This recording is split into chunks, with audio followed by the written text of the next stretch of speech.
গ্রামীণ ব্যাংক চতুর্থ শ্রেণীর কর্মচারীরা আজ ঢাকা প্রেস ক্লাবের সামনে তাদের এক দফা দাবি নিয়ে প্রেস ক্লাবের সামনে সংবাদ সম্মেলন এবং বিক্ষোভ সমাবেশ পালন করেন। তাদের চাকরি স্থায়ীকরণের দাবিতে রাজপথে নেমে আসেন চতুর্থ শ্রেণীর কর্মচারীরা। দেখবেন বিস্তারিত।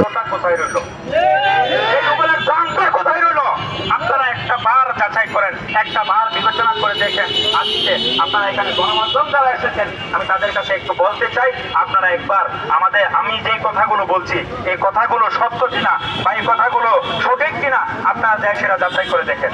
দেখেন, এই প্রতিষ্ঠানে আজকে যারা স্কেল প্রাপ্ত আছে তারা বছরে 6টা বোনাস পায়, অথচ আমার মতো ব্যক্তি বছরে 2টা বোনাস পায়। বোনাস না, আর্থিক সহায়তা পায়। আর্থিক সহায়তা সেটা হচ্ছে রোজার ঈদে একটা, আর হচ্ছে কুরবানি ঈদে একটা। কত করে? 4,000 টাকা করে। 2 ঈদে 8,000 টাকা আর্থিক সহায়তা পাই। আর্থিক সহায়তা কোন ধরনের ব্যক্তিদেরকে দেওয়া হয় এটা আপনারা একবার বলুন। আর্থিক সহায়তা আমরা বাংলাদেশে যারা আছি তারা যেটুকু বুঝি বা আমাদের বাসায় যেটুকু বুঝি, যারা অক্ষম, যারা কাজ করতে পারে না, যারা চলাফেরা করতে পারে না, তাদেরকে দেওয়া হয় আর্থিক সহায়তা অথবা অনুদান। অথচ আমার মতো একজন ব্যক্তি শান্তিতে নোবেল পুরস্কার বিজয়ী চাকরি করে আমি পাই আর্থিক সহায়তা। আমি আর্থিক সহায়তা পাই। দেখেন, সেখানে গ্রামীণ ব্যাংক আরো কত বৈষম্য সৃষ্টি করেছে।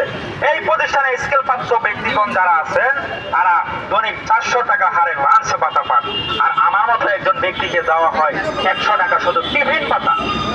শুধুমাত্র 100 টাকা দেওয়া হয় টিফিন ভাতা। আমি শান্তিতে নোবেল পুরস্কার বিজয়ী প্রতিষ্ঠানে চাকরি করি। আমি শান্তিতে নোবেল পুরস্কার বিজয়ী প্রতিষ্ঠানে চাকরি করি।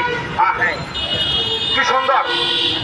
তো যাক, আমি আজকে আপনাদের কাছে যে কথাগুলো বললাম, জানি না আমি আপনাদের কাছে যে কথাগুলো বললাম, ভাই সাংবাদিক ভাই বন্ধুরা আপনারা যারা আছেন, আপনারা আমাদের এই কথাগুলো যদি একটু প্রচার করেন, আপনারা আমাদের এই কথাগুলো যদি টিভি মিডিয়া যেখানেই হোক যদি প্রচার করেন, হয়তো দেখা গেছে আপনাদের মাধ্যমে আমরা সরকার প্রধানের কাছে পর্যন্ত যেতে পারবো। এই ব্যাংকের প্রতিষ্ঠাতা, এই নোবেল পুরস্কার বিজয়ী প্রতিষ্ঠানের প্রতিষ্ঠাতা প্রফেসর ডক্টর মোহাম্মদ এনায়েত স্যারের কাছ পর্যন্ত যেতে পারবো।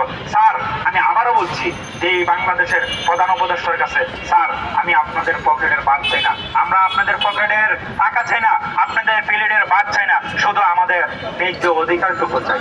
শুধুমাত্র ন্যায্য অধিকারটুকু চাই, সেটা হচ্ছে আমাদের চাকরিটা স্থায়ীকরণ।